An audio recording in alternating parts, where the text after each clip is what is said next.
Oke, hari ini Mbak Sari, saya sudah dipersilahkan sharing atau belum, Mbak? Sudah, oke. Kita akan membahas pada pertemuan kali ini, kita akan membahas lagi terkait dengan metodologi. Saya mengisi pada kesempatan yang lalu masih cukup umum ya terkait dengan metodologi. Nah, hari ini kita akan membahas satu isu yang cukup rumit sebenarnya, ya. Bicara tentang mix metodologi atau metode campuran. Ada 4 penelitian yang nanti bisa saya saya contohkan saya tunjukkan kepada Anda semua penelitian saya yang menggunakan mix method ini. Tentu saja saya tidak sendiri dengan beberapa teman gitu ya, yang mungkin nanti semoga akan memperjelas keterangan yang saya atau paparan yang saya berikan. Tetapi sebagai pengantar saya akan mengatakan bahwa mix method ini satu pembahasan yang cukup rumit ya. Jadi kita harus sabar gitu, pelan-pelan untuk memahami ini. Tetapi memang harus saya akui bahwa dalam konteks sekarang, apalagi kalau Anda misalnya sering terlibat dalam riset yang itu nanti orientasinya adalah untuk menyusun kebijakan atau praktek, mixed method ini menjadi opsi-opsi yang ideal gitu ya. Karena kalau ya misalnya karena tadi seperti dibacakan Mbak Sari, saya kebetulan banyak terlibat dalam penyusunan kebijakan baik pada level provinsi atau level nasional pada beberapa poin ya dalam berbagai isu, terutama isu tentang disabilitas, anak, lansia dan sebagainya. Dan kantor-kantor pemerintah atau siapapun yang meng-hire saya biasanya itu tentu saja menuntut adanya mixed method karena kalau kita bicara tentang kebijakan mereka lebih senang angka.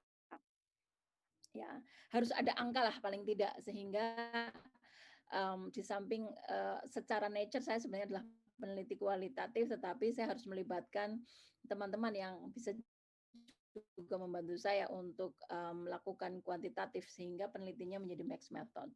Oke, saya belum di host disable participant screen sharing. Mungkin bisa di klik dulu Mbak Sari biar saya bisa sharing.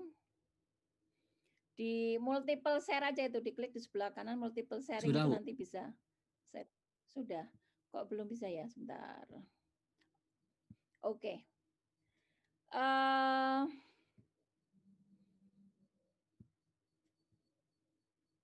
Baik. Ini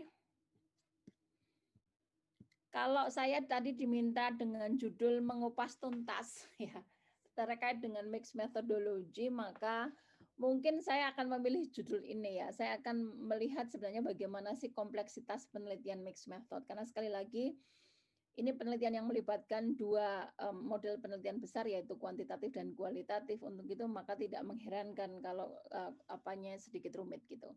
Nah, saya akan mulai dengan hal yang saya sebagai pembimbing dan sebagai penguji sering sekali ketemu di dalam tesis ataupun ujian tesis yang saya hadiri gitu ya. Ini ada pertanyaan riset seperti ini misalnya. Ini riset-riset pertanyaan-pertanyaan yang saya ambil dari tesis mahasiswa. Jadi bukan yang saya buat dari secara ngarang ya, tapi ini adalah pertanyaan riset yang saya ambil dari tesis kalian, tesis mahasiswa. Ada pertanyaan seperti ini misalnya. Seberapa besar manfaat media sosial sebagai sumber parenting alternatif bagi ibu milenial untuk memenuhi kebutuhan dalam mengasuh anak? Ini tesis terkait dengan penggunaan media sosial sebagai parenting ya, sebagai sumber parenting. Kemudian yang kedua, ini ada lagi pertanyaan tentang misalnya bagaimana dampak pengasuhan terhadap kemandirian anak. Kemudian ini juga baru saja tesisnya baru diuji beberapa saat lalu. Misalnya bagaimana pengaruh pernikahan muda terhadap atau pernikahan dini ya terhadap angka perceraian. Nah, ini adalah pertanyaan-pertanyaan yang muncul dalam penelitian. Oke, saya akan tanya dulu nih, monggo kalian nanti bisa jawab ya. Kalau pertanyaannya seperti ini, menurut kalian itu ini apakah penelitian kuantitatif atau kualitatif? Kualitatif. Kualitatif. Kualitatif, Bu. Kualitatif. Oke, baik. Kuantitatif, Bu. Ada kuantitatif. Kuantitatif. Ada Kuanti. pengaruh. Oke. Iya, pengaruh. Good. Kuantitatif karena ada kata pengaruhnya. Oke. Nah, betul tadi ada kata pengaruhnya ya. Jadi yang saya ingin tekankan adalah masing-masing metode, apakah itu kualitatif ataukah kuantitatif, sebagai dua metode yang kita kenal secara luas, itu punya paradigma dan cara berpikir, cara operasionalisasi yang berbeda. Dan perbedaan itu kemudian terefleksi dalam berbagai aspek ya, apakah itu dalam research questions atau problem yang akan diteliti. Iya. Suara time. Ya, saya berhenti dulu biar suaranya hilang dulu. Mas Arief sudah di-unmute semua, apa belum? Kemudian akan berimplikasi juga terhadap cara atau metode pengumpulan datanya, kemudian analisanya, ini yang terakhir tadi saya belum selesai menuliskannya, ini adalah pelaporannya atau penulisan hasilnya. Nah, tadi seperti pertanyaan yang saya sebutkan di awal, itu adalah ini pertanyaan ini pertanyaan yang saya temukan dalam penelitian kualitatif. Dan sebagaimana tadi sudah disampaikan, dijawab oleh beberapa teman, ini bukanlah pertanyaan yang cocok untuk penelitian kualitatif. Ya. Nah, ini yang pertama kali harus panjenengan semuanya, Anda semua pahami. Setiap metode kuantitatif dan kualitatif itu punya cara berpikir yang berbeda. Dan itu sekali lagi tadi seperti saya katakan berimplikasi kepada berbagai hal, rumusan masalahnya harus seperti apa, kemudian metode yang digunakan dalam pengumpulan data apa, bagaimana analisa yang dilakukan, jenis datanya itu seperti apa, dan sebagainya. Nah, kadang-kadang kita semua itu lupa atau Anda semua masih belum terlalu detail melihat ini ya, melihat the nature of both method ya. Jadi kualitatif dan kuantitatif seperti apa. Akhirnya yang muncul adalah tadi adanya residu-residu kuantitatif dalam penelitian kualitatif atau sebaliknya. Ini sering sekali saya sampaikan atau saya temukan, sering sekali saya temukan. Pertanyaan dampak itu misalnya itu banyak sekali ditulis oleh mahasiswa dari berbagai konsentrasi ya. Dan semuanya itu bicara tentang dampak dalam penelitian kualitatif dan bagaimana harus mengukurnya. Biasanya saya akan bertanya begitu. Kemudian, misalnya pertanyaan pertama ini, seberapa besar manfaat? Kalau sudah bicara tentang seberapa besar, itu tentu saja kan bicara tentang angka, kan? Nah, angka itu tidak bisa didapatkan dalam penelitian kualitatif.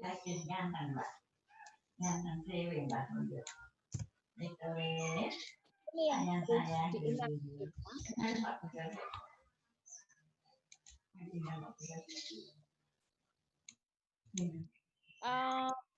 Untuk itu mungkin ada baiknya kalau saya ini ada beberapa ilustrasi di sini, tapi mungkin agak lebih rumit. Mungkin akan saya tunjukkan aja ini. Ini dulu ya. Jadi penelitian kualitatif dan kuantitatif itu tujuannya dan tipenya itu berbeda. Kalau kualitatif kita gunakan untuk memahami persepsi, memahami makna gitu. Jadi meaning and interpretation ya, ini sangat fenomenal terhadap semua problem sosial. Sementara kuantitatif sifatnya adalah menguji coba atau mengetes sebuah teori. Nah, ini dua variabel, X dan Y, dependent and independent variable, atau dengan kata lain juga bisa melihat cause and effect. Sebab akibat ya kayak tadi, bagaimana dampak X terhadap Y. Itu kan variabel, toh, melihat hubungan antara dua hal, antara pernikahan dini dengan perceraian, antara pengasuhan ataupun intervensi psikologis, intervensi konseling ya terhadap kemandirian individu, terhadap kualitas hidup dan lain sebagainya. Dengan kata lain, kalau kalian ingin melihat kaitan antara satu hal dengan yang lain, X dan Y, dua variabel, atau melihat cause and effect, sebab dan akibat, maka tentu saja Anda harus menggunakan penelitian kuantitatif. Tidak bisa itu dijawab dengan penelitian kualitatif. Nah, tolong ini dilihat lagi nggih Mas-mas dan Mbak-mbak. Kemudian saya akan menjelaskan sedikit dulu tentang ya bagaimana perbedaan dua metode tadi yang nanti akan kita perjelas dengan mixed method. Yang pertama adalah ketika kita bicara tentang kualitatif research, maka tujuannya adalah memahami dan menafsirkan interaksi sosial. Melihat bagaimana misalnya pengalaman yang dimiliki oleh anak-anak muda Indonesia, anak-anak muda Muslim misalnya terkait dengan penggunaan media sosial misalnya. Nah, pengalaman dan bagaimana anak muda ini menafsirkan pengalaman itu adalah kualitatif. Tetapi kalau tujuan kuantitatif seperti yang saya sebutkan tadi adalah melihat mengetes hipotesa, melihat hubungan antara X dan Y atau membuat prediksi. Kalau begini maka kemudian prediksinya ke depan seperti apa.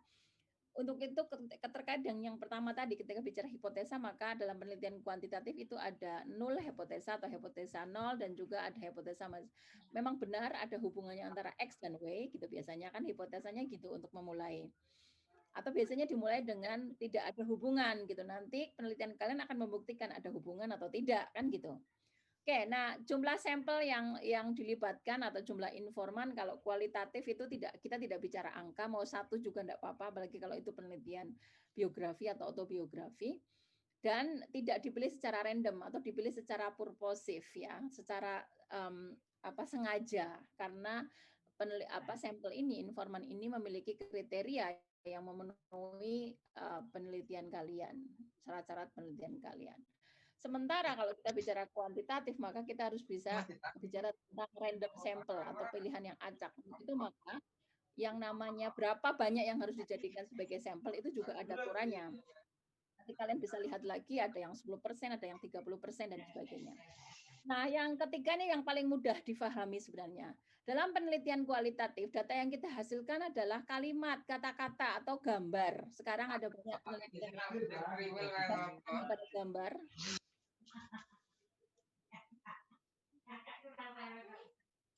Ya, sebentar saya pause dulu untuk memberikan kesempatan mute.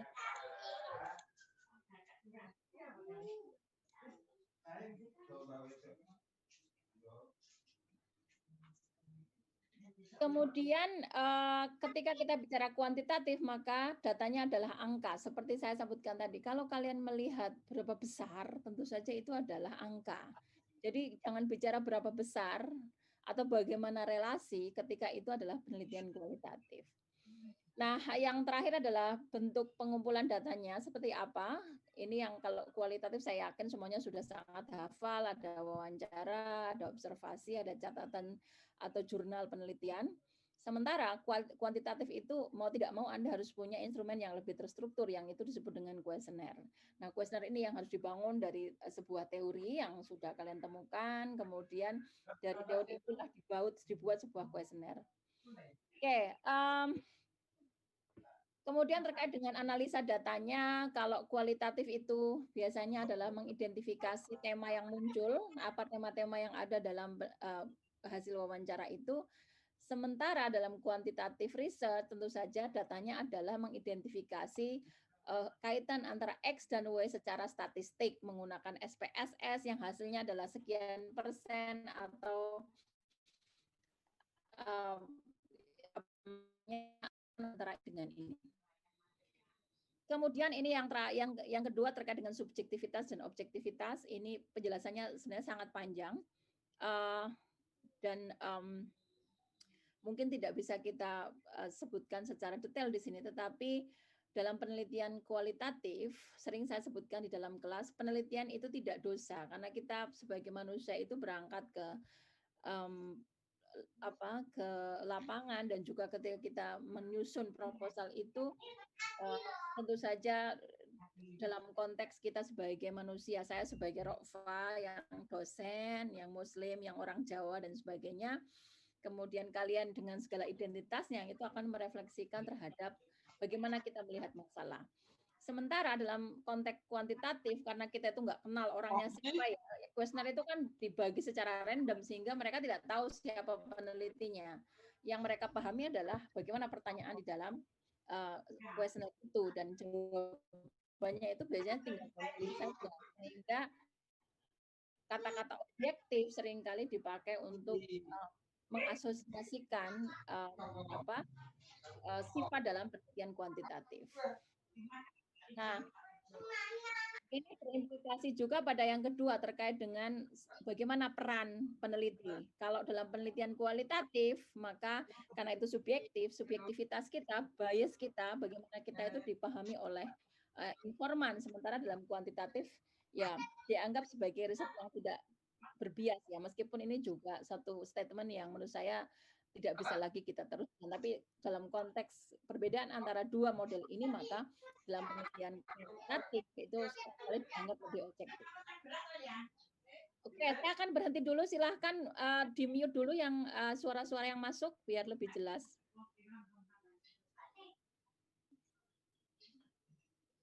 Itu bisa langsung jenengan mute ya Bu, karena jenengan hostnya. Oke.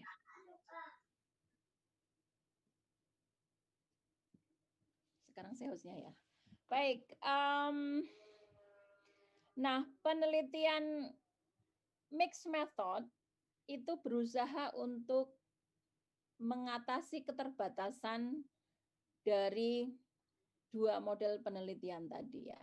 Jadi kalau misalnya tadi ketika kita bicara penelitian kuantitatif, maka kita hanya akan bisa bicara tentang angka gitu kan. Kita melihat angka, tetapi ada apa di balik angka itu kita tidak tahu. Maka bagi peneliti yang biasa dengan melihat penelitian kualitatif, melihat angka atau melihat penelitian kuantitatif itu seringkali ini kok garing sekali toh. Dry gitu ya, dry data. Kering sekali penelitian itu kok hasilnya hanya berupa angka. Ya, ini hubungannya 70%, ini hubungannya 10% dan sebagainya. Tetapi ada apa di balik angka itu? Itu tidak bisa memang ditemukan dalam penelitian kuantitatif. Itu harus kualitatif yang menjelaskan kenapa kemudian angka 70%, 80%, 10% itu muncul. Ya. Jadi misalnya kalau tadi ngomong tentang pernikahan dini, nanti akan saya juga perlihatkan riset saya. Itu maka kemudian kalau kita bicara, oh iya ternyata ada kaitannya itu 90% misalnya. Nah, tetapi kaitan itu tentu saja harus dijelaskan dengan penelitian kualitatif yang nanti menunjukkan bagaimana misalnya kenapa itu kemudian bercerai karena kita ketemu dengan isu kemiskinan. Ya, ketika mereka adalah pasangan muda, maka tentu saja mereka belum memiliki pekerjaan yang baik gitu. Kemudian ini berimplikasi kepada kondisi rumah tangga dan ujungnya adalah perceraian, misalnya seperti itu. Itu hanya bisa ada dalam penelitian kualitatif. Nah, demikian juga sebaliknya bagi peneliti kuantitatif, melihat penelitian kualitatif itu seringkali teman-teman psikologi nih misalnya, ini kok cerita aja toh penelitian ini mana nih kaitannya gitu ya. Memang bukan itu yang dicari dalam penelitian kualitatif, yang dicari adalah bagaimana informan atau sampel itu mengalami dan juga memaknai sebuah proses. Jadi kalau bicara tentang pernikahan dini tadi yang didapatkan dari penelitian kualitatif selain tadi kenapa begitu adalah apa sih yang sebenarnya mereka alami ketika orang itu menikah muda itu seperti apa, secara ekonomi seperti apa, secara sosial seperti apa dan sebagainya. Oke, nah dengan kata lain, mixed method itu tujuannya adalah mengurangi bias atau kelemahan-kelemahan yang ada pada masing-masing metode itu, metode kualitatif maupun metode kuantitatif. Dan untuk itu maka yang harus kita ingat-ingat ya mas-mas dan mbak-mbak, peneliti itu kita semua itu sebenarnya boleh atau punya kebebasan untuk memilih pendekatan apa yang sesuai dengan kebutuhan. Kebutuhan tadi ya tentunya salah satunya terrefleksi dalam tujuan dan juga pertanyaan seperti apa yang ingin kita jawab dalam penelitian kita. Nah, kemudian ya tadi juga harus diakui bahwa yang kita sebut sebagai kebenaran atau hasil riset yang bagus itu tidak terkotak-kotak dalam satu metode tadi. Yang namanya kualitatif juga punya definisi dari validitas dan kekuatannya, kemudian kuantitatif juga seperti itu. Nah, untuk itulah kalau mau ideal, maka kemudian mixed method itu menjadi jawabannya. Nah, ini nama-nama lain dari metode mixed method ya. Ada yang menyebutkannya sebagai multi method, ada yang menyebutkannya sebagai convergence, ada yang menyebutkannya sebagai integrated research, ada yang menyebutkannya sebagai combined method gitu ya. Kalau kalian baca bukunya Creswell, saya banyak merujuk pada bukunya Creswell dan juga buku-buku yang lain, maka kalian akan menemukan nama-nama yang berbeda dalam penelitian mixed method. Oke, sekarang pertanyaan yang paling penting kita masuk ke dalam mixed method adalah bagaimana melakukan penelitian dengan menggunakan metode campuran. Oke, nah ada dua cara besar yang biasanya dilakukan oleh peneliti. Yang pertama disebut dengan sekuensial atau penelitian yang berurutan atau gantian. Ini maksudnya adalah dimulai dengan kuantitatif dulu, kemudian baru dengan kualitatif, atau sebaliknya. Dimulai dengan kualitatif dulu, baru kemudian dilanjutkan dengan kuantitatif. Jadi misalnya di sini saya sebutkan, kalau dimulai dengan kualitatif untuk mengeksplorasi data, kemudian dilanjutkan dengan kuantitatif untuk mendapatkan sampel yang lebih besar dari data itu sehingga bisa digeneralisasi. Atau dimulai dengan kuantitatif untuk mengetes atau hipotesa atau teori, dilanjutkan dengan kualitatif untuk mengeksplor detail kasus yang diangkat. Oke, ini saya tidak tahu yang ngomong mana ini, jadi saya belum bisa meng-mute. Ini masih terlalu luas ya, saya akan perlihatkan dulu, nanti saya perlihatkan contohnya. Ini adalah, sebentar.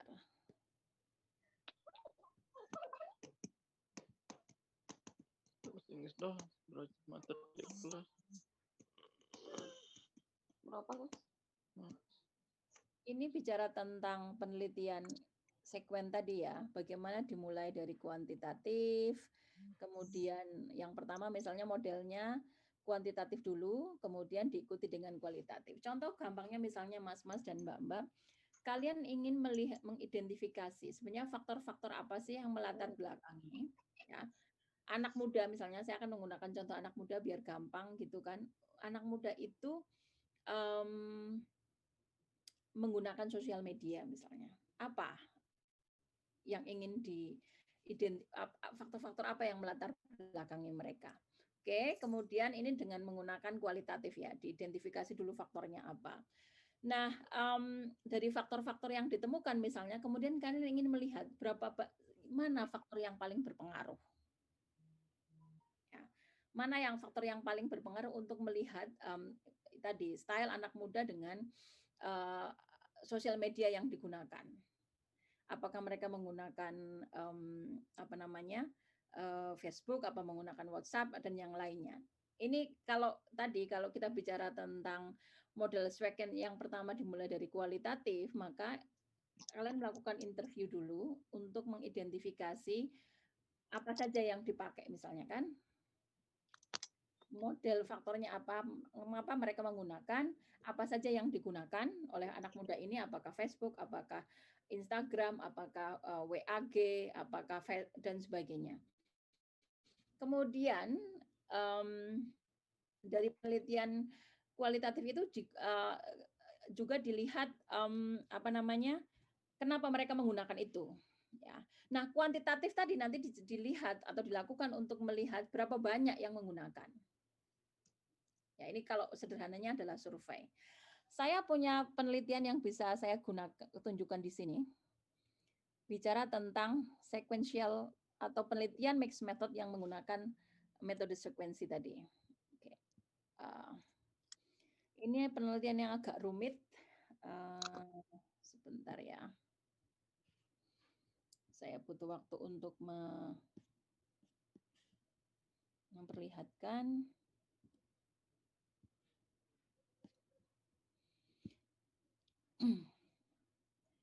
Ini adalah sebentar, saya buka dulu aja semuanya biar lebih jelas.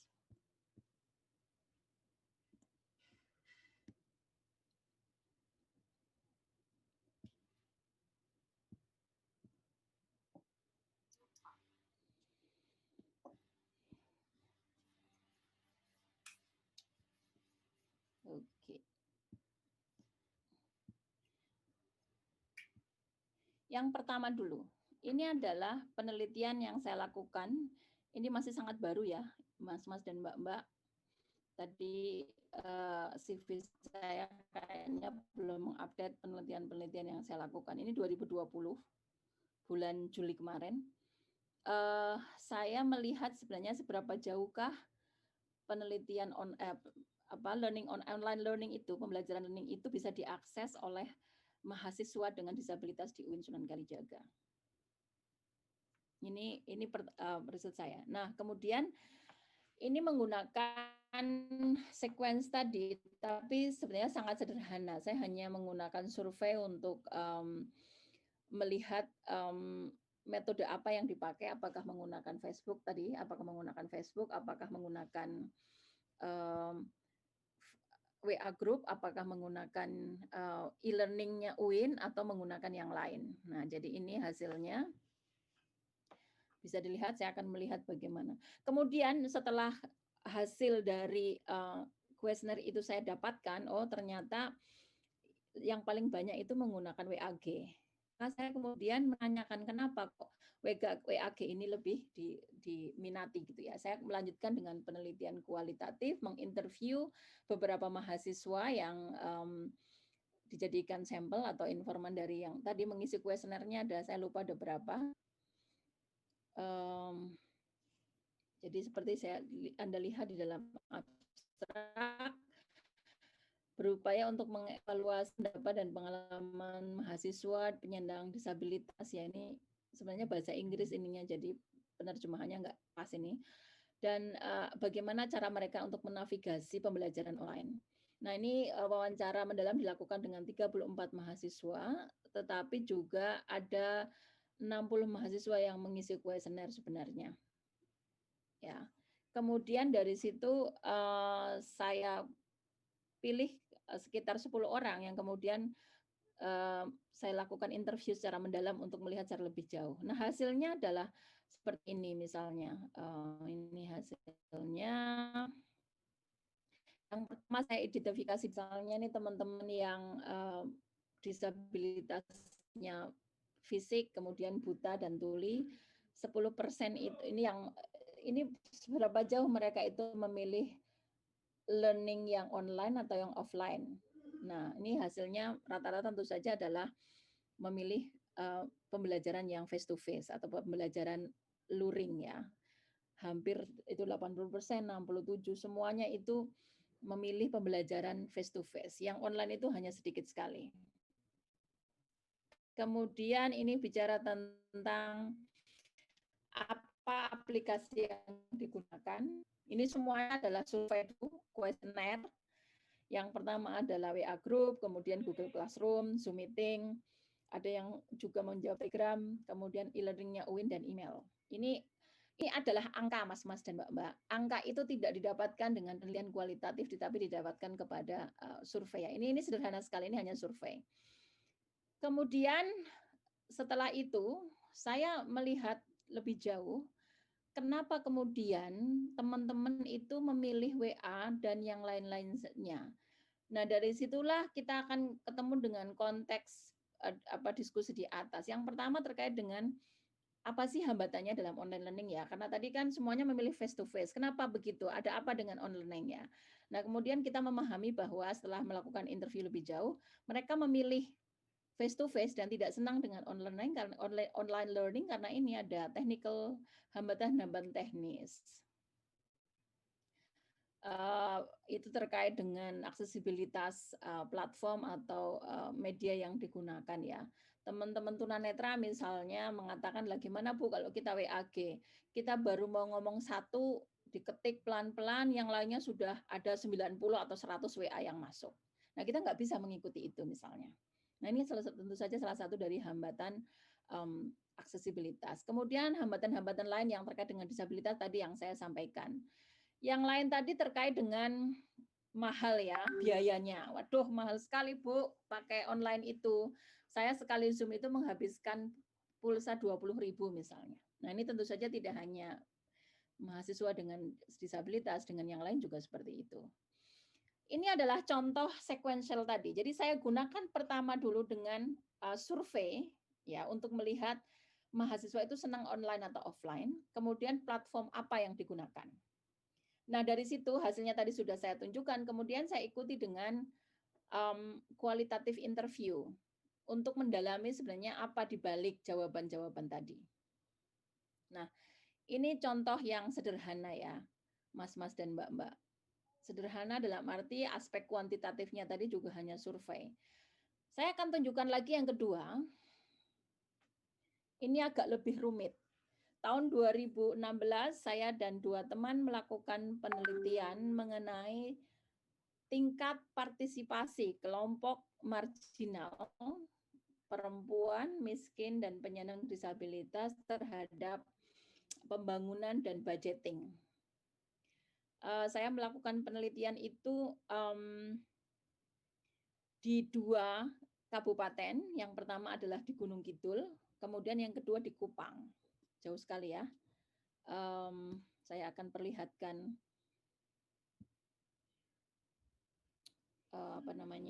hasilnya. Sebentar.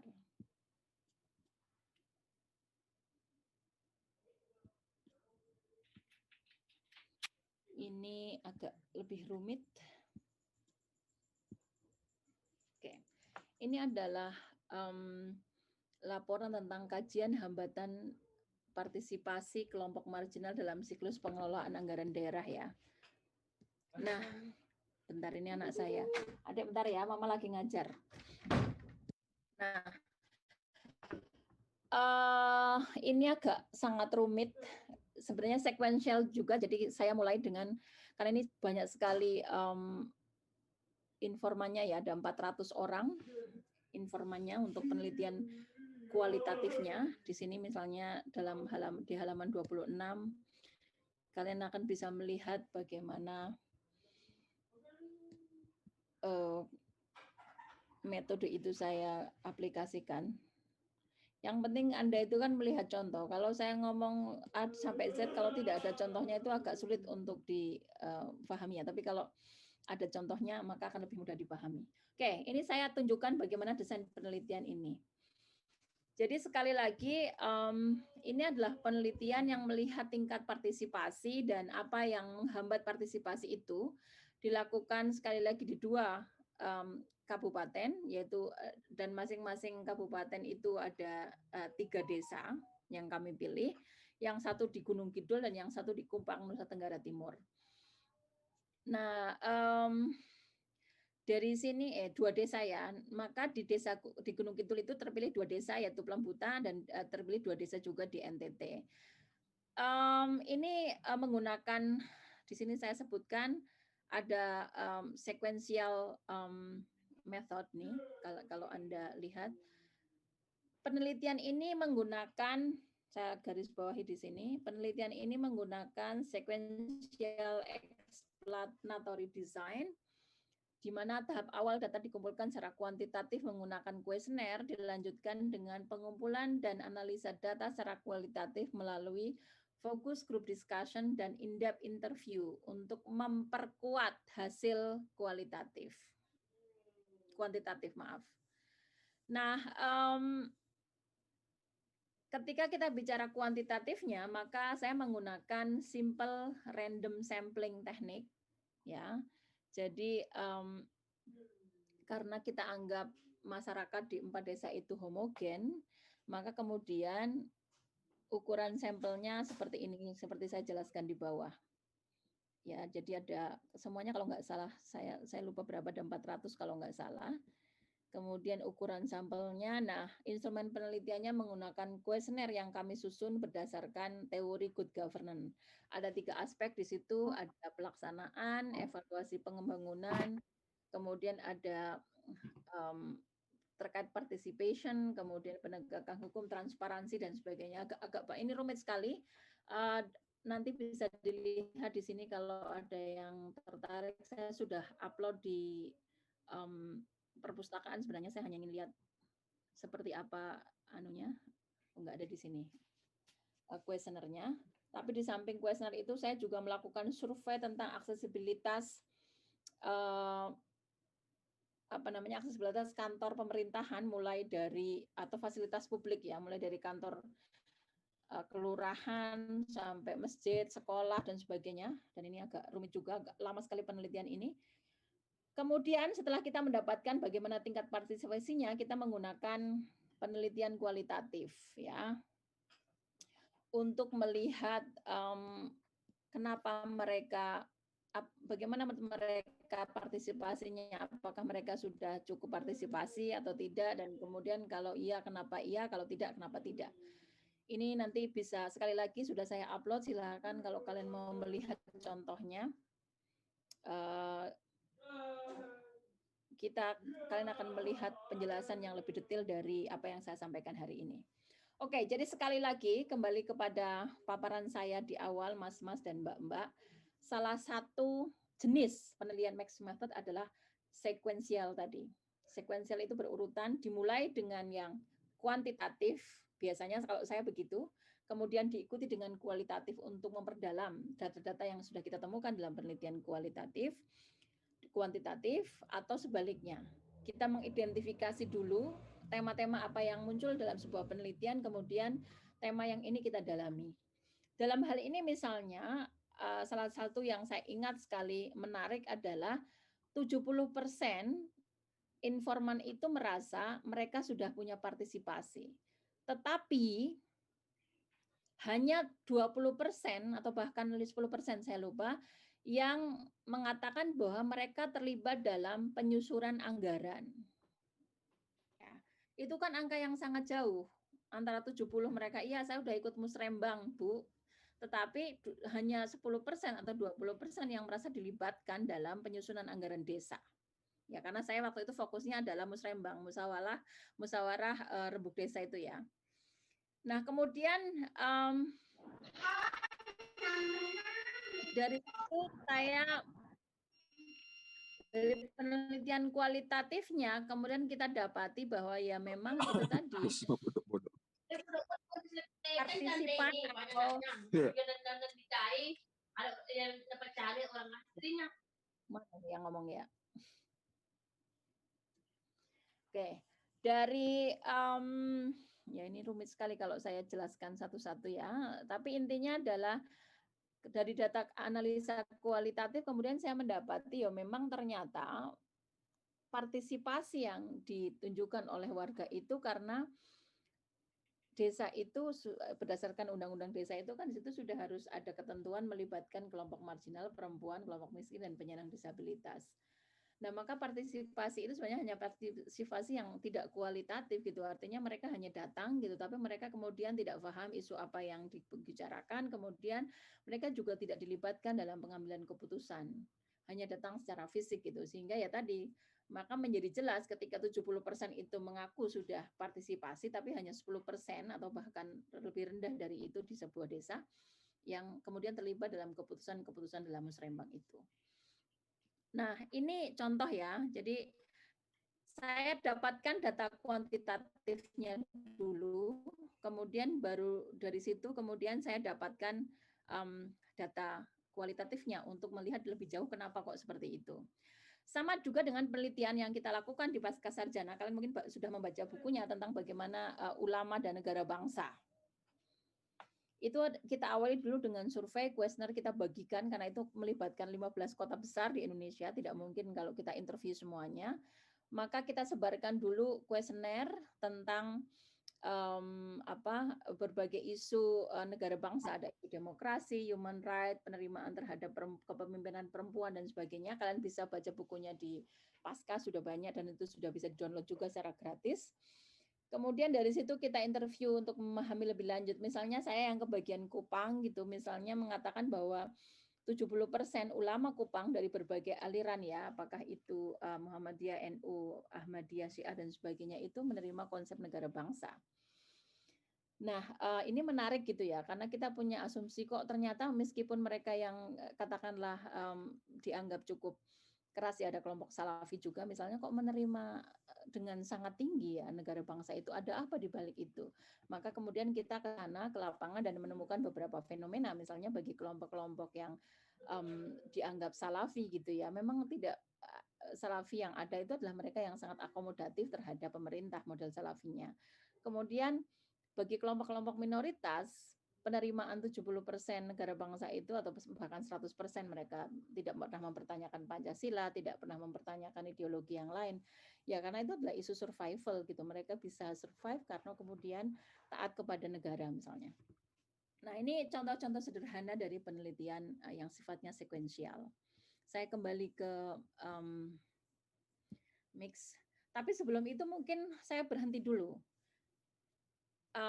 Untuk dialog dulu ya, sebelum saya lanjutkan. Monggo kalau ada yang ingin ditanyakan dulu, karena ini menurut saya penting untuk dilihat. Silahkan kalau ada yang mau ditanyakan dulu Mas-Mas dan Mbak-Mbak. Ya, silahkan bagi yang ingin bertanya.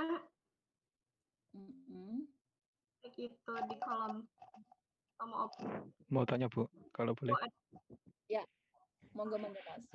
Mungkin yang bingung itu Bu, bagaimana untuk saya sendiri kan dari mana, dari jurusan Maqasid Syariah. Itu mungkin ada istilah seperti ini, mengukur sesuatu yang mungkin tidak bisa atau sulit diukur seperti itu. Misalkan ingin mengukur suatu produk hukum, entah itu fikih ataupun hukum negara yang mana di situ mengandung unsur-unsur Maqasid Syariah misalkan. Itu cara untuk membuat indikator itu sebenarnya bagaimana Bu? Dalam hal seperti itu. Ya, kalau kalian mau membuat kuesioner ya, tadi Mas dari Maqasid ya, sebenarnya kan kalau penelitian kuantitatif itu memang digunakan pada disiplin-disiplin ilmu tertentu juga ya. Kalau di pasca kita itu di IIS misalnya yang sebenarnya perlu mungkin atau familiar dengan penelitian kuantitatif itu jurusan psikologi, misalnya psikologi pendidikan, PKI, sebagai dengan kuantitatif gitu ya. Tapi kemudian kalau jurusan Maqasid itu memang lebih banyak kualitatifnya, misalnya seperti itu. Aku lagi ini Mas, nggak mungkin. Sebentar, ini ada Pak Rektor minta saya bikin kopi ini. Lagi ngisi. Oke, jadi itu tadi ya. Untuk Maqasid, kalau memang kalian merasa perlu untuk melakukan penelitian kuantitatif karena tadi ingin melihat secara lebih jelas prosentase tadi misalnya, maka kemudian yang pertama kuesioner itu harus dibangun berdasarkan teori. Tadi siapa yang tanya, Mas siapa? Ini mana wajahnya ini? Mas Kurozi, Bu. Oh, Mas Maskur ya. Misalnya kalau kita bicara tentang Maqasid, Yasir Audah itu kan sudah membuat indeks toh. Indeks checklist, misalnya checklist tentang Maqasid. Kalau nggak salah ada sebuah tulisan dia yang sudah bicara tentang indeks Maqasid. Nah ya sudah, diambil saja dari situ. Misalnya kalau tadi saya bicara tentang good government, sebenarnya ada juga ininya di sini kuesionernya. Maka good government itu ada beberapa aspek yang perlu dilihat. Yang pertama adalah terkait dengan tingkat partisipasi, kemudian yang kedua adalah terkait dengan aksesibilitas, yang ketiga terkait dengan apalagi tadi saya lupa ya. Nah, poin-poin itulah yang kemudian kalian gunakan sebagai variabel. Dari variabel itu digunakan, disusunlah pertanyaan. Nah, ini untuk bisa melakukan itu, Mas Maskur, Anda harus sudah mengambil mata kuliah penelitian kuantitatif. Kalau Anda belum pernah punya background ini, ya agak sulit itu ya membayangkan itu, karena agak rumit kalau bicara tentang penelitian kuantitatif hitungannya, termasuk memilih informasinya seperti apa dan sebagainya, itu ada hitung-hitungan yang jelas, jadi Anda harus mengambil dulu. Tapi intinya adalah tadi, aspek kuantitatifnya adalah membangun kuesioner, yang kuesioner itu dibangun dari teori, kemudian beberapa variabel dalam teori itulah yang kalian jabarkan ke dalam pertanyaan. Misalnya ngomong tentang partisipasi, maka apa saja sudah pernah hadir dalam musrembang atau belum? Nih ya, kalau tadi contoh yang saya. Kemudian berapa kali hadir? Apakah setahun sekali, apa setiap kali musrembang? Itu musrembangnya tingkat mana gitu misalnya. Nah, itu ada pertanyaan-pertanyaan yang diturunkan untuk melihat variabel tadi, variabel partisipasi. Jadi kalau kembali kepada pertanyaan tadi, makosidnya ya secara auda itu ada checklistnya, maka dari masing-masing poin dalam checklist itu kalian kembangkan menjadi pertanyaan untuk mengukur itu. Nah, baru setelah itu Anda menggunakan penelitian kualitatif misalnya.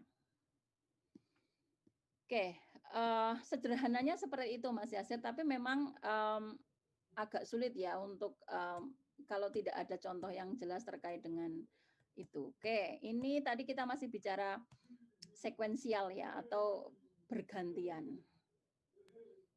Baik, masih ada yang di chat banyak. Atau mungkin teruskan dulu aja ya biar tidak. Oke.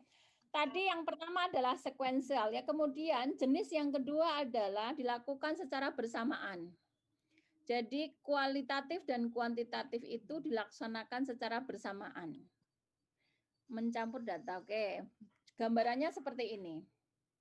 Jadi misalnya tadi kita bicara tentang faktor-faktor yang melatar belakangi tentang online akses tadi ya, dan apa platform online yang disukai oleh mahasiswa dan mengapa.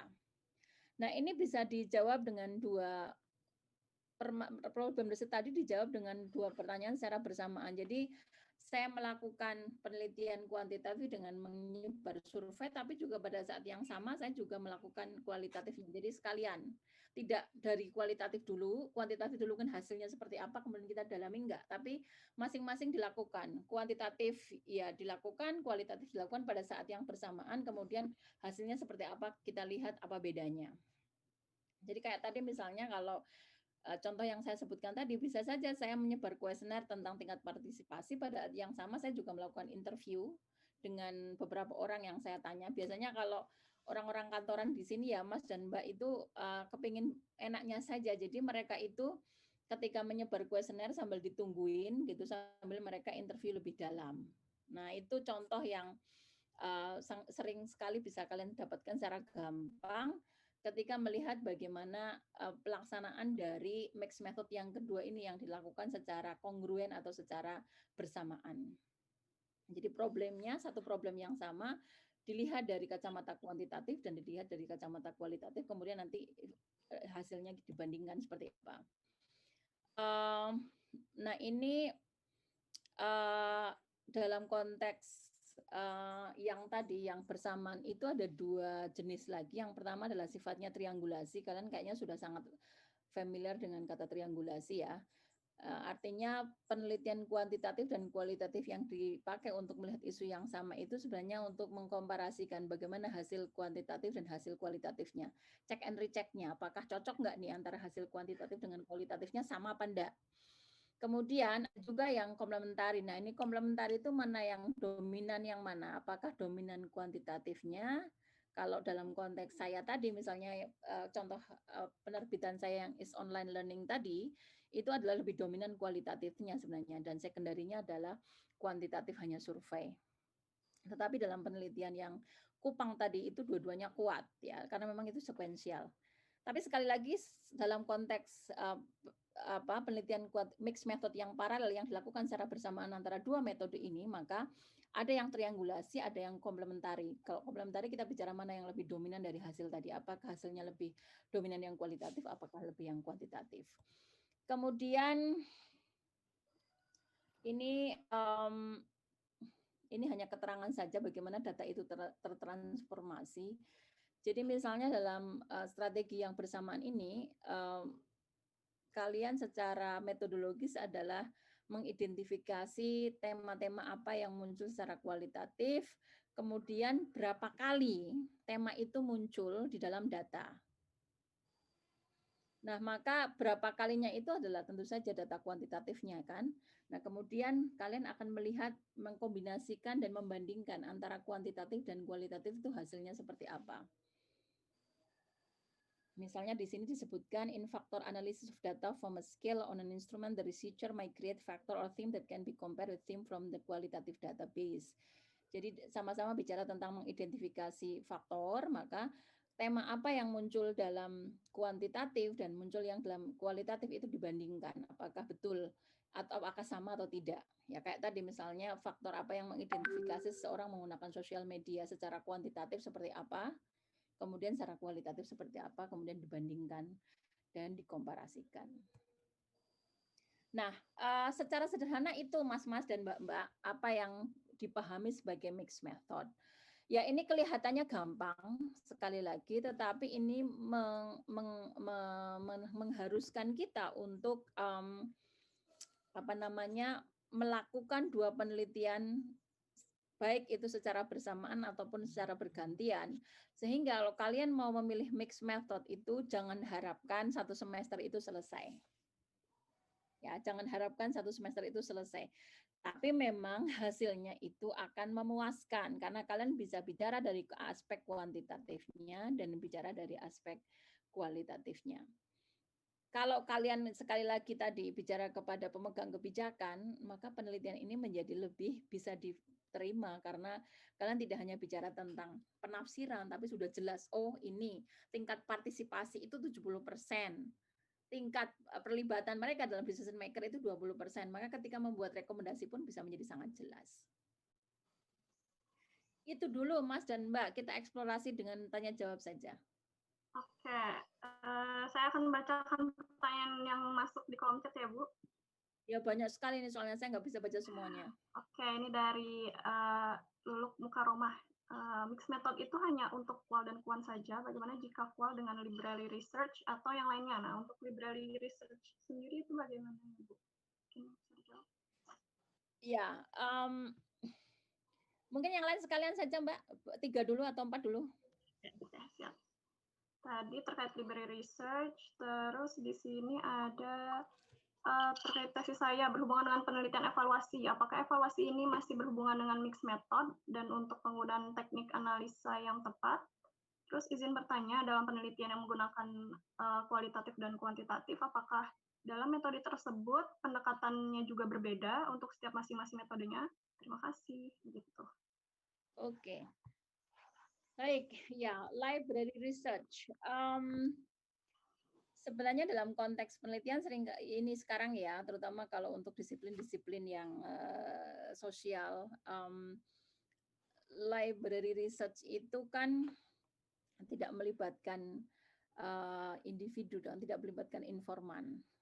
Library research adalah Anda akan melihat bagaimana sebenarnya literatur review kan, library research itu melihat penelitian yang sudah ada, kemudian kalian kompilasikan dan kalian analisa menggunakan sebuah framework tertentu atau sebuah teori tertentu. Maka kalau itu dikomunikasikan dengan yang lain mungkin agak rumit gitu ya, tidak jarang sekali terjadi. Ketika kita bicara mixed method, yang ada adalah kuantitatif dengan kualitatif, bukan library research. Library research itu bagian dari koleksi data kualitatif.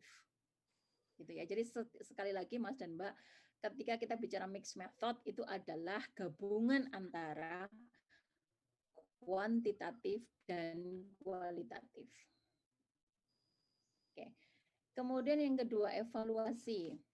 Mbak, evaluasi itu bisa dua-duanya. Kalian mau menggunakan kuantitatif juga bagus gitu ya. Biasanya memang kuantitatif.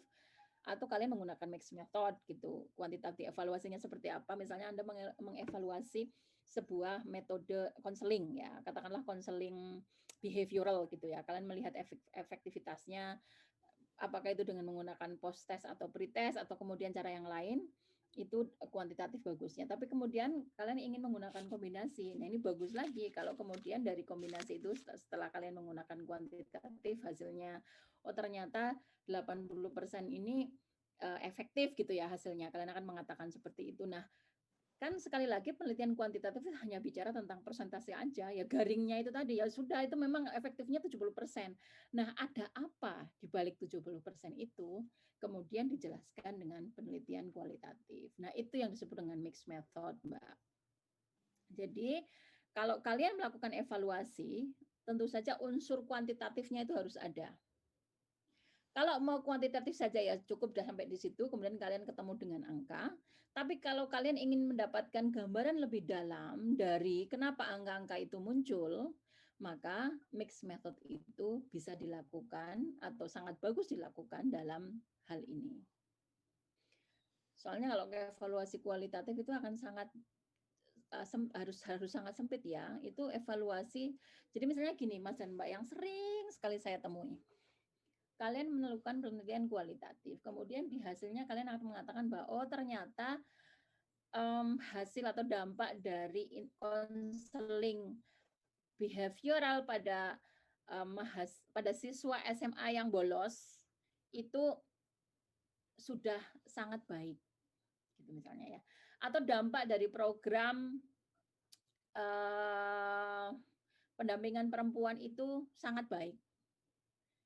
Nah, ini sekali lagi bukanlah sebuah hasil yang bagus untuk melihat dan mengevaluasi efektivitas sebuah intervensi atau sebuah program. Baik itu ukurannya apa, Mas dan Mbak? Ya, ada indikator yang harus dipakai ketika Anda bicara itu baik atau tidak baik. Nah, kerap kali dari beberapa pengalaman banyaklah tesis itu ya tadi hanya bicara baik, yang dimaksud dengan baik itu apa? Nah, baik itu bisa berupa angka, jadi indikator itu diangkakan. Itu biasanya yang paling umum, itulah kenapa maka bicara dampak dan sebagainya itu lebih bagus kuantitatif. Atau kalau kalian mau kualitatif ya dijabarkan dengan detail apa yang dimaksud dengan baik. Indikatornya itu apa? Jadi kalau bicara tentang partisipasi tadi, maka kemudian kita bicara kualitas partisipasi, bagaimana dia merasa dihargai, merasa menjadi bagian dari masyarakat yang berpengaruh kepada dirinya sendiri dan sebagainya. Itu harus detail secara dijelaskan. Jadi sekali lagi ya Mas-mas dan Mbak-mbak, jangan hanya kalau kalian melakukan penelitian yang sifatnya evaluatif, itu kemudian hasilnya sudah dilakukan dengan baik. Apa itu baik? Baik itu harus ada indikatornya. Apakah itu indikator kuantitatif, apakah itu indikator kualitatif? Oke, ini agak membingungkan, Mbak. Ya tentu saja masing-masing pendekatan kuantitatif dan kualitatif itu punya langkah-langkah yang tadi saya sebutkan untuk penelitian kuantitatif dan kualitatif ya. Tadi sudah saya sebutkan. Nah, mungkin bisa ditanyakan lagi yang bersangkutan maksudnya apa dengan pertanyaan pendekatan ini? Mbak siapa ini? Atau yang siapa ya? Semoga kalau ada yang mau memperjelas pertanyaan terkait dengan pendekatan tadi. Mungkin ini kali Bu terkait masing-masing dari metode tersebut, kayak kualitatif itu bagaimana atau kuantitatif itu bagaimana? Mungkin begitu kali Bu. Ya tadi sudah saya sebutkan ya, apa bagaimana itu kualitatif, apa pertanyaannya, jenis data yang apa. Kemudian kalau kuantitatif itu seperti apa? Nah, dalam mixed method dua-duanya itu harus dilakukan. Cuman dilakukannya itu berbarengan atau bersamaan itu saja. Tapi semua tahapan dalam penelitian kuantitatif maupun kualitatif itu dilakukan dalam penelitian yang sifatnya mixed method. Oke, monggo Mbak dilanjutkan dengan pertanyaan selanjutnya. Nanti kalau masih ada yang belum jelas bisa kembali ke saya.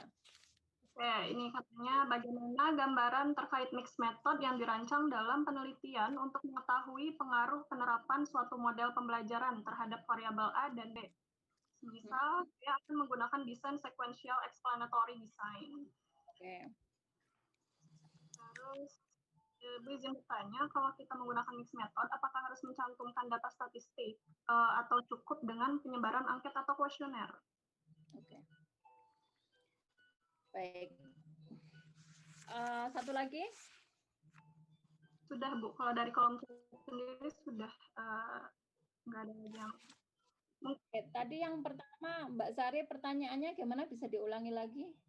Terkait ini, gambaran yang dirancang dalam penelitian untuk mengetahui pengaruh penerapan suatu model pembelajaran terhadap variabel A dan B. Misalnya, Mbaknya ini akan menggunakan desain sequential explanatory.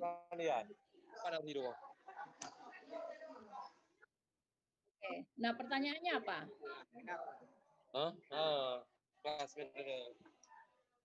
Bagaimana, Ibu? Pertanyaannya apa, Mbak? Terkait itu tadi, metode penggunaan rancangan penelitian untuk mengetahui pengaruh penerapan suatu model pembelajaran terhadap variabel A dan B. Bagaimana kalau itu dilakukan dengan mixed method, gitu maksudnya ya? Iya, nah dia menggunakan desain sequential explanatory. Ya, ada eksplorator. Masing-masing penelitian itu ya tadi saya sudah tunjukkan di dalam apa namanya? Ini saya ya, apa namanya? Apakah mau exploratory atau mau explanatory, tapi gini. Hakikatnya kalau kalian tadi itu contoh yang sangat bagus sebenarnya. Kalian ingin melihat pengaruh, Mbaknya ingin melihat pengaruh pembelajaran tertentu terhadap ini butuh gambaran yang jelas sebenarnya ya. Nah, sekali lagi mungkin kalau mau sekuensial tadi, tahapan pertamanya adalah kalian menggunakan kuantitatif dulu untuk melihat bagaimana hubungan pembelajaran itu dengan keberhasilan siswa misalnya pada satu mata pelajaran tertentu misalnya. Nah, analisa hubungan antara dua variabel itu, antara model pembelajarannya dengan hasilnya, kemudian dijelaskan. Oh, hasilnya misalnya adalah ternyata 80% itu berkaitan atau sangat efektif dalam meningkatkan kemampuan siswa terkait dengan aspek A misalnya. Nah, itu kan bagian kuantitatifnya.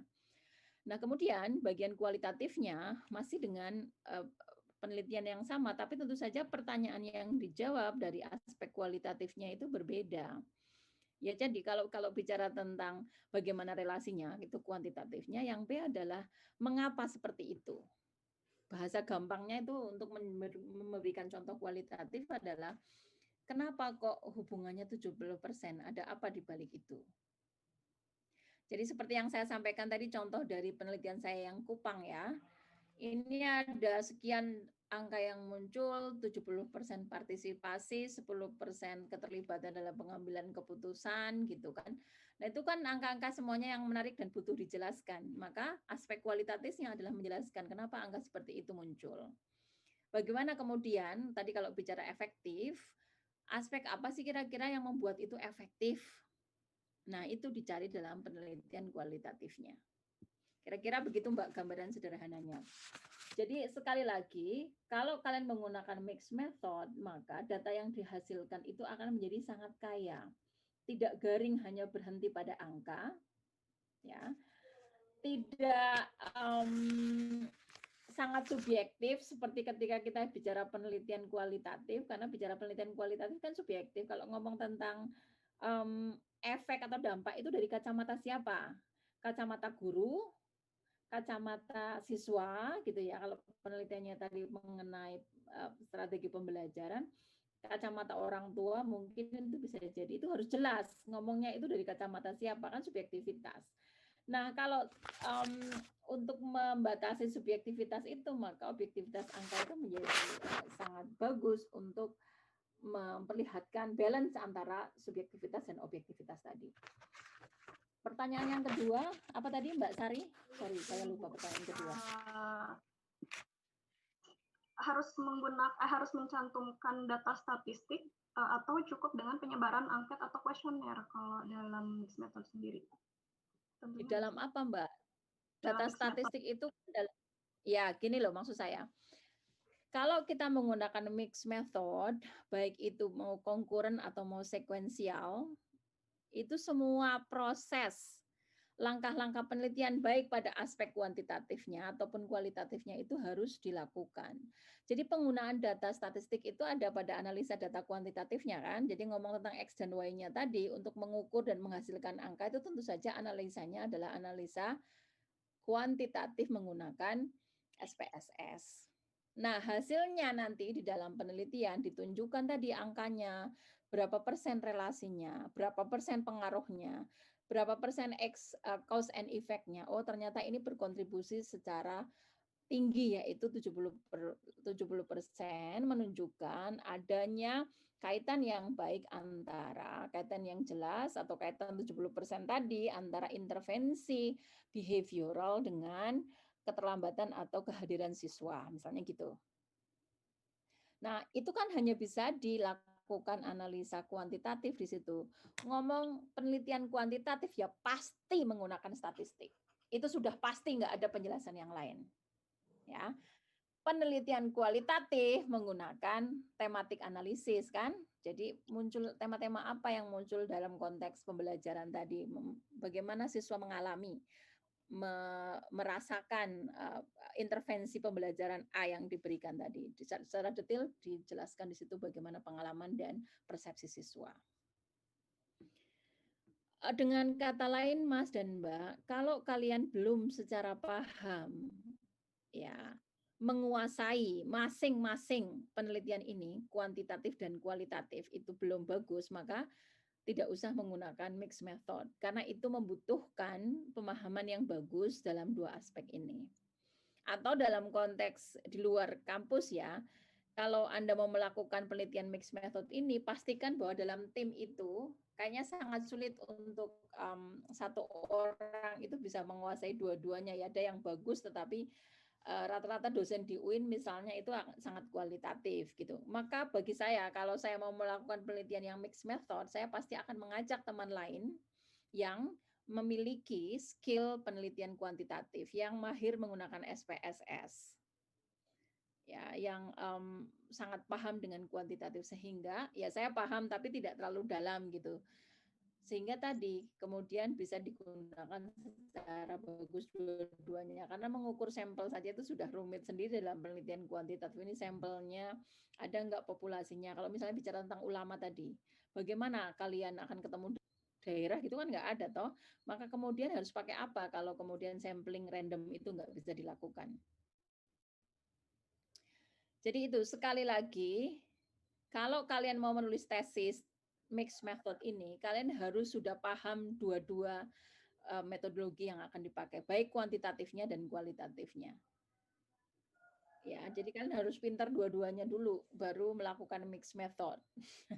Kalau itu untuk penelitian yang lain, ya tadi lakukan dengan tim. Pastikan dalam tim itu ada yang pintar kuantitatifnya, ada yang pintar kualitatifnya, sehingga jalan dua-duanya tadi.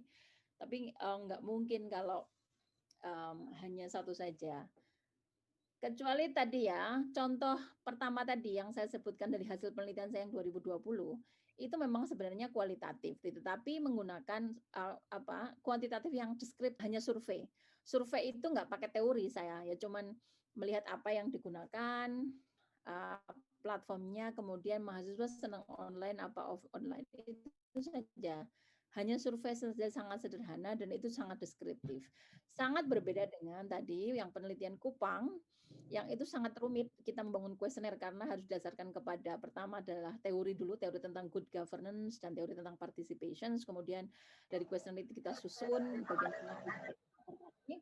Kemudian saya juga membawa checklist aksesibilitas fasilitas publik di dua kabupaten itu, yang itu juga memperkaya wacana kita tentang atau analisa kita tentang partisipasi.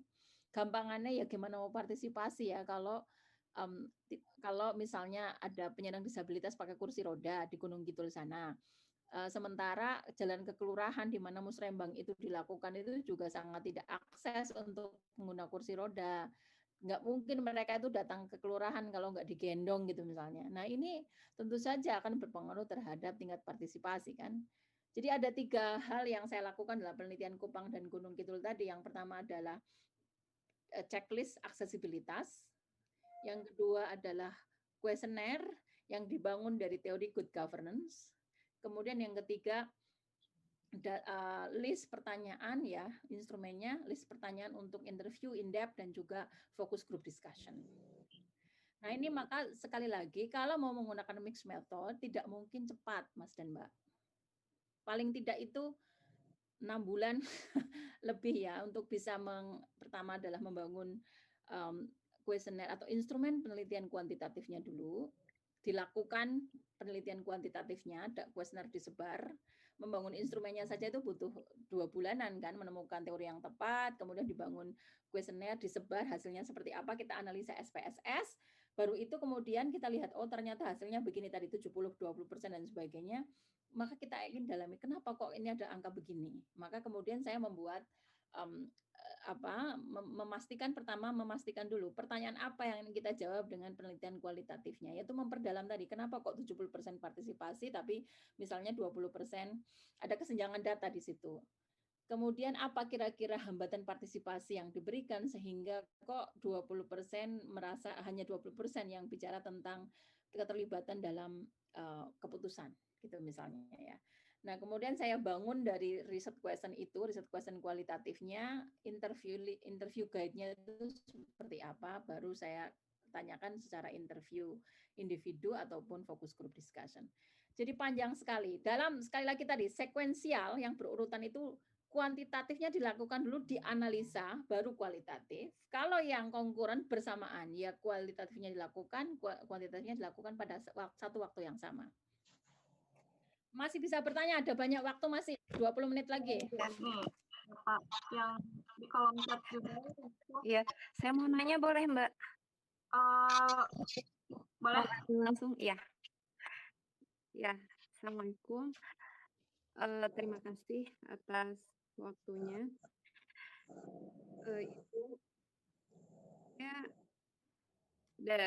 Saat ini saya sedang tesis, saya dari jurusan BKI.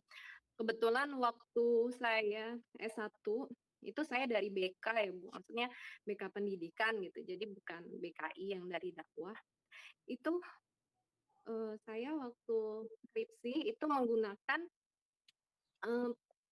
metodologi penelitiannya itu eksperimen, di mana menggunakan kuasi. Jadi kuasi eksperimen yaitu penelitian semu, nanti ada pretest, post-test gitu, ada yang diberi perlakuan, ada yang enggak. Nah, yang ingin saya tanyakan, ketika saya ingin menggunakan mixed method misalnya, apa kemudian rumusan masalah yang harus ditemukan di penelitian tersebut? Atau misalnya kita sederhanakan di sebuah artikel seperti itu. Karena kalau di kuantitatif itu jelas ada hipotesis alternatif dan hipotesis nol. Dan kalau kualitatif biasanya dalam satu penelitian itu satu masalah seperti itu. Bagaimana kemudian membuat idealnya rumusan masalah kalau misalnya itu di dalam kuantitatifnya itu adalah eksperimen semu. Seperti itu. Terima kasih. Oke, baik Di, langsung saya jawab dulu ya. Jadi Mbak, kalau kita mau bicara mixed method, maka rumusan masalahnya itu juga satu-satu. Ya, tidak hanya satu, tapi mungkin 2 atau 3. Yang misalnya rumusan pertama adalah rumusan masalah yang akan dijawab dengan kuantitatif. Kemudian rumusan kedua akan dijawab dengan kualitatif. Jadi kalau Mbak Di tadi misalnya yang kuasi eksperimen hasilnya seperti apa Di? Untuk bisa memberikan gambaran lebih jelas Di. Namanya cuma Di aja ya saya panggilnya. Hasilnya seperti apa dari kuasi eksperimenmu, dari post-test and pretest? Iya, bentuk perlakuan assertive training itu mampu meningkatkan harga diri. Jadi self esteem itu bisa ditingkatkan dengan assertive training. Oke, jadi dari penelitianmu kamu menyimpulkan bahwa assertive training itu ternyata efektif untuk meningkatkan self esteem. Iya. Nah, dalam konteks assisted training ini kan dalam penelitian kuantitatif post testnya itu kan ada hal-hal yang kamu lihat apa saja, misalnya indikatornya apa itu Mbak dalam assisted training Iya, itu? dalam assertive training itu di sana jadi yang saya gunakan itu kayak seperti pakai modul gitu, Bu. Jadi dia menggunakan modul dan itu modulnya isinya apa? Iya, Bu. Ya, poin-poin dalam modul misalnya seperti apa, Mbak? Aduh, kok saya lupa ya, karena itu skripsi dari tahun kapan? Skripsi 2010, Ibu. Nah, oke, baik. Kalau sekedar memberikan gambaran ya, Mbak Di dan juga teman-teman yang lain, dalam konteks assessment training itu pasti ada beberapa aspek. Misalnya, saya nggak tahu, komponen student learning misalnya, ya, yang kepada siswa, misalnya gitu kan. Kemudian yang kedua, mengambil bahan-bahan dari pengalaman siswa, misalnya gitu. Nah, aspek-aspek itulah yang bisa didalami dengan menggunakan penelitian kualitatifnya. Jadi dari bagaimana, gambaran sederhananya bagaimana kemudian mahasiswa atau siswa mengalami assertive training itu. Ketika mereka kan dilakukan intervensi tuh, iya, Bu. kan? Ada tindakannya kan? Nah, apa pengalaman siswa ketika tindakan itu dilakukan? Apakah mereka merasa, oh saya karena poin-poin dalam assessment training, ternyata saya merasa suara saya lebih didengar oleh guru sehingga saya lebih merasa diwongke gitu, dan itu meningkatkan self esteem saya gitu misalnya. Nah, penjelasan kualitatif itu yang bisa didapatkan dari analisa atau penelitian kualitatifnya, Mbak Ji. Kalau kuantitatifnya hanya bicara angkanya, ya tadi angkanya itu kan ada kaitan, maka kualitatif menjelaskan kaitannya itu seperti apa. Iya, Ibu, terima kasih banyak, Ibu. Cukup jelas, jadi ada pencerahan. Ya. Oke, jadi sekali lagi, pertanyaannya itu paling tidak ada dua kalau mau mixed method, satu pertanyaan yang kuantitatif, satu pertanyaan yang kualitatif. Oke, baik. Monggo, masih ada lagi nggak? Ada di kolom chat, mungkin langsung dibacakan saja. Apakah wawancara mendalam dapat diinkludkan pada survei dengan cara pemberian pertanyaan terbuka? Dari Eka. Kemudian dari Iin Dia Listiana, maaf, apabila rancangan sekuensial explanatory di bagian kuantitatifnya, apakah tetap harus menggunakan hipotesis? Gitu. Baik. Yang pertama tentang apakah wawancara mendalam dapat diinkludkan pada survei dengan cara pemberian pertanyaan terbuka. Ya, survei tidak mungkin pertanyaannya terbuka, Mbak. Ya, untuk bisa diukur dengan pengukuran statistik, ya, apakah itu, saya sampai lupa jenis-jenisnya ya. Itu harus pertanyaannya tentu saja open ended gitu kan.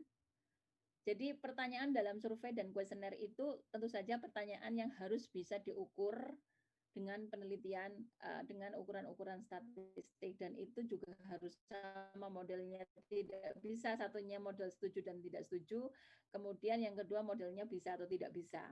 Itu kan harus ragam tuh kan pertanyaannya dalam survei dan kuesioner.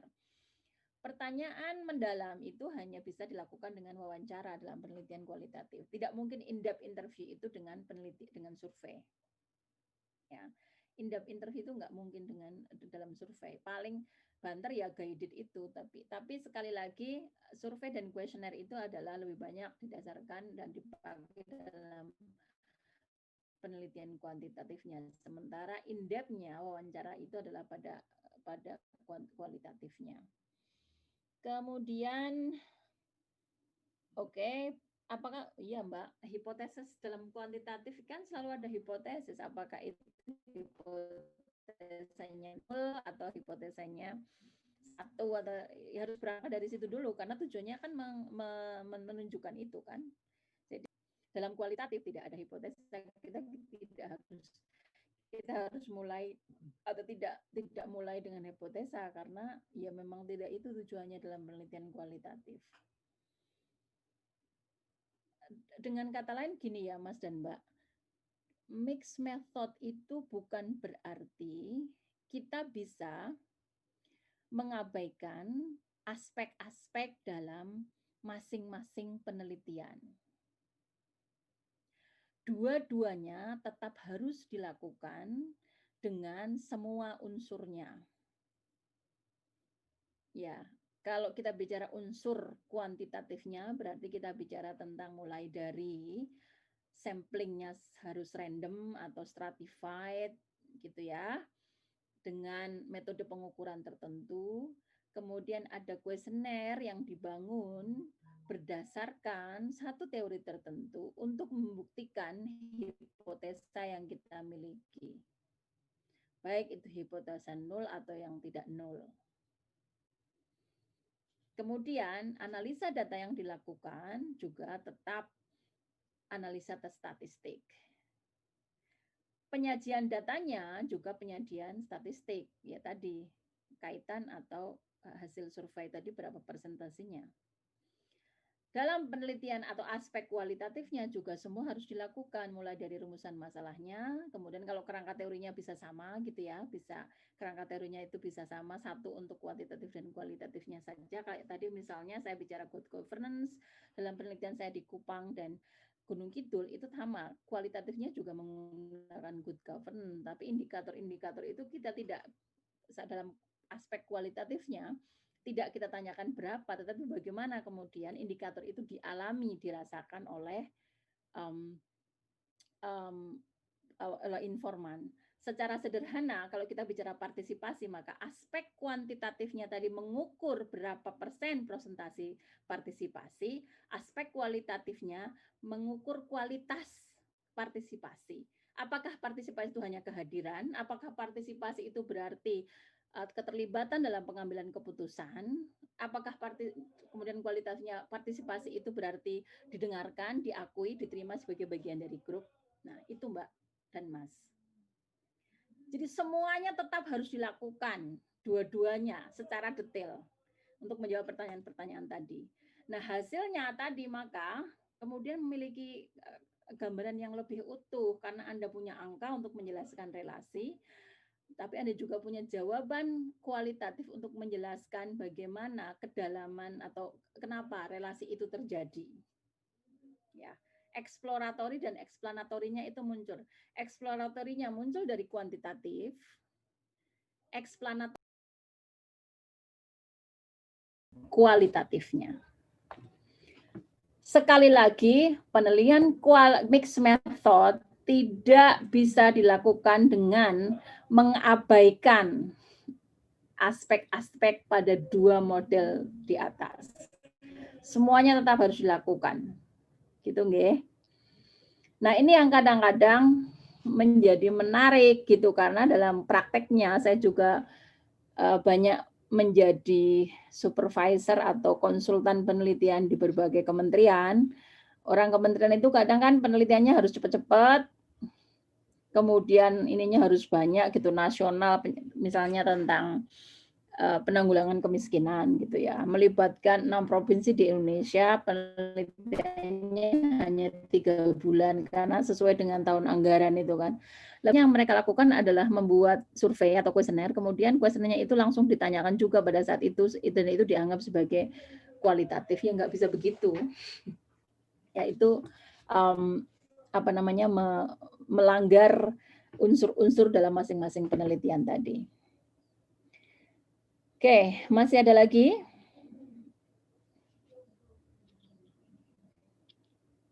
Kayaknya sudah jelas semua ini, atau bingung semua. Terkait sebetulnya terkait kumpulan data sendiri dari kuantitatif dan kualitatif itu tuh sampelnya sama atau gimana ya Bu? Ya nggak sama dong Mbak. Ya biasanya gini, kalau sekuensial, ini kan kita bicara dua model tadi, konkuren dan atau paralel dengan sekuensial, gantian atau bersamaan. Kalau itu gantian, maka biasanya yang saya lakukan adalah dari sampel 450 informan yang terlibat dalam penelitian kuantitatifnya, saya memilih 10 misalnya dari 450 itu. Jadi orang yang sama. Idealnya adalah begitu. Orang yang sama yang saya teliti pada kuantitatif dan saya teliti pada kualitatifnya. Tetapi kalau itu konkuren, Mbak, itu bersamaan itu bisa dua-duanya, bisa itu adalah orang yang sama yang ngisi kuesioner ya kita tanyai. Boleh juga tergantung kebutuhannya seperti apa. Terpisah gitu ya. Jadi ini sebenarnya dua penelitian yang terpisah, satu kuantitatif dan kualitatif untuk menjawab rumusan masalah yang sama. Secara garis besar sama, misalnya identifikasi. Jadi mungkin tadi sedikit mengoreksi jawaban saya di atas atau memperjelas ya. Dalam mixed method itu pertanyaannya kalau sekuensial itu harus ada dua yang berbeda gitu. Tapi dalam konkuren itu bisa pertanyaan yang sama sebenarnya, tapi itu satu dijawab dengan kuantitatif dan satu itu dijawab dengan kualitatif. Jadi contoh yang gampang adalah identifikasi faktor tadi. Kalau kita ingin mengidentifikasi faktor-faktor apa sih yang ada di balik tadi youth gitu ya, misalnya anak muda kok menggunakan sosial media. Nah, yang satu tadi pertanyaannya dijawab dengan kuantitatif, ketemunya adalah faktornya, oh ternyata faktor yang paling dominan adalah ini. Kemudian kualitatifnya itu mengeksplorasi secara mendalam, kira-kira faktor itu yang muncul dalam tema-tema itu seperti apa dan apa penjelasannya. Misalnya begitu. Tapi bisa itu satu pertanyaan dijawab dengan dua cara yang berbeda, dan tentu saja hasilnya juga berbeda. Hasilnya satu adalah angka, satu adalah penjelasan mendalam secara kualitatif. Gitu ya Mbak. Ibu izin bertanya. Jadi silakan Ivon. Nah, misalnya tadi sudah pertanyaan kan bersamaan Ibu konkuren gitu ya. Itu kan berarti sampelnya itu sama. Apa namanya, yang mengisi adalah orang yang sama, misalnya 400 berarti 400 orang yang kita dapat antara jawaban kuantitatif dan kualitatif. Kemudian Ibu itu kan sudah menjawab dan hasilnya misalnya tadi hasilnya yang musyawarah desa tadi ternyata yang partisipan itu hanya hadir saja, itu bisa 70%, tapi ternyata yang mengikuti rapat keputusan anggaran itu hanya 20%. Nah, itu yang misalnya hasil dari konkuren itu seperti itu. Apakah yang 20% yang menjawab tidak berpartisipasi itu kita lakukan wawancara lagi. Nah, itu namanya apa Ibu kalau yang kita berfokus pada jawaban yang 20% tadi Ibu? Oke. Jadi harus saya terima kasih Ivon pertanyaannya, ini juga untuk yang lain ya. Jadi harus saya tegaskan lagi, underline lagi. Sampel informan peserta dalam penelitian kuantitatif dan kualitatif itu sifatnya sangat berbeda ya Mbak. Jadi kalau kuantitatif itu melibatkan banyak orang yang dipilih secara random atau stratified, katakanlah tadi dalam karena itu melibatkan 2 kabupaten, 4 desa, atau 4 kecamatan. Yang mengisi kuesioner itu 450. Ya, tapi Ivon yang kemudian ya tidak mungkin 450.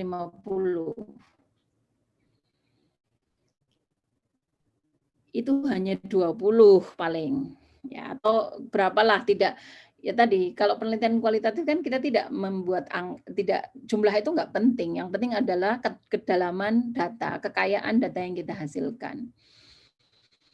Maka kemudian dalam sekuensial tadi ya Ivon, ketika saya sudah mendapatkan jawaban persentase tadi dari aspek kuantitatifnya, kemudian saya memilih di antara 4 desa itu saya pilih misalnya masing-masing 5 orang. 5 orang itu merepresentasikan sekian perempuan, ada masyarakat miskin, ada ibu tunggal, ada lansia misalnya.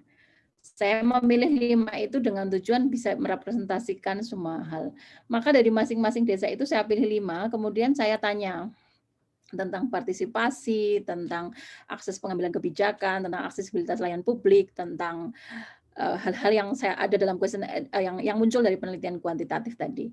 Nah, kemudian hasilnya itu, ya ternyata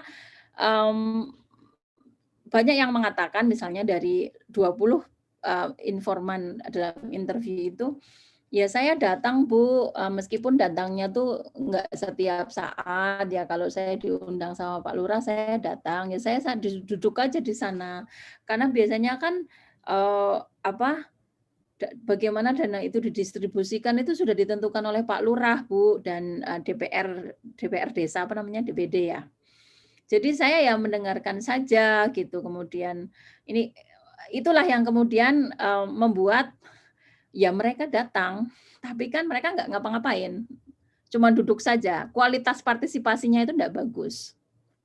Nah di situ kemudian saya bisa memberikan gambaran lebih kepada data kuantitatifnya terkait dengan kualitas partisipasi tadi. Kemudian bagaimana pengambilan keputusan itu terjadi dalam musrembang. Jadi tidak kemudian semua orang mengusulkan, kemudian usul itu dipertimbangkan, dilihat mana yang paling penting, enggak. Tapi biasanya dalam musrembang kepala desa itu sudah mendapatkan instruksi dari kecamatan dan dari kabupaten gitu ya. Ini dana ini harus seperti apa penjabarannya. Ini 40% untuk struktur pembangunan desa, sekian persen untuk gaji pendamping, sekian persen gitu loh. Nah, ini yang tidak akan bisa terbaca dalam penelitian kuantitatif. Gitu Mbak Ivon ya. Jadi sekali lagi, penelitian kualitatif nggak bisa banyak-banyak, Ivon. Dari 450 itu saya pilih beberapa untuk memperkuat hasil yang muncul dalam penelitian kuantitatif atau mengeksplorasi lebih lanjut bagaimana penjelasan dari data kuantitatif yang dihasilkan. Ibu berarti itu nggak konkuren ya Bu, tidak bersamaan ya pertanyaannya. Jadi kita sebar kuesioner dulu, kemudian kita juga akan memilih untuk data yang akan kita perdalam begitu nggih. Punya saya memang sekuensial, tapi kalaupun itu konkuren Mbak Ivon, tidak mungkin melakukan penelitian kualitatif dengan 450 apa namanya informan. Jadi saya akan memilih 5 orang tetap pada saat yang sama, tapi tanpa saya tunggu hasil penelitian kuantitatifnya. Jadi kuantitatif saya juga jalankan, pada saat yang sama saya juga wawancara. Hasilnya nanti ya dewe-dewe. Tetapi ada satu hal yang lupa saya omongkan dari tadi. Perlu ada point of interface. Saya tulis di sini ya. Ada benang merah yang harus kita tarik dalam kesimpulan, dalam discussions, antara data kuantitatif dengan data kualitatifnya. Nggak bisa sendiri-sendiri gitu loh ya. Jadi misalnya, Ivon, dalam konkuren tadi, hasilnya itu ternyata sangat berbeda ya antara kuantitatif. Maka kita harus berusaha untuk menjelaskan perbedaan itu. Kenapa kok ini begini ya gitu. Jadi linknya itu harus kita tarik sehingga tadi ada benang merah. Nggak mungkin kalau sendiri-sendiri. Tetap harus ada benang merah antara aspek kuantitatif dengan aspek kualitatifnya. Kita sebagai peneliti harus mampu memberikan penjelasan itu atau berusaha menjelaskan benang merah dan menarik benang merah antara hasil kuantitatif dengan hasil kualitatif. Dalam sekuensial, maka point of interface itu menjadi mudah untuk diambil karena itu dalam dari hasil kuantitatif. Dalam konkuren tadi akan lebih menantang karena bisa jadi hasil kuantitatif dengan kualitatif itu jauh berbeda. Meskipun biasanya nggak jauh sih ya, ada bedanya tapi nggak jauh. Baik, ada yang ingin tanya lagi kayaknya. Heri. Iya, tapi waktunya sudah mepet sekali. Iya, jam 1 ya. Pertanyaan terakhir dari Mas Heri, bagaimanakah urgensi mixed method di era postmodernis? Gimana Mbak? Bagaimana peran mixed method dalam era postmodernis? Katanya gitu. Okay, that's very good question. Saya tidak melihat ada perbedaan yang sangat signifikan ya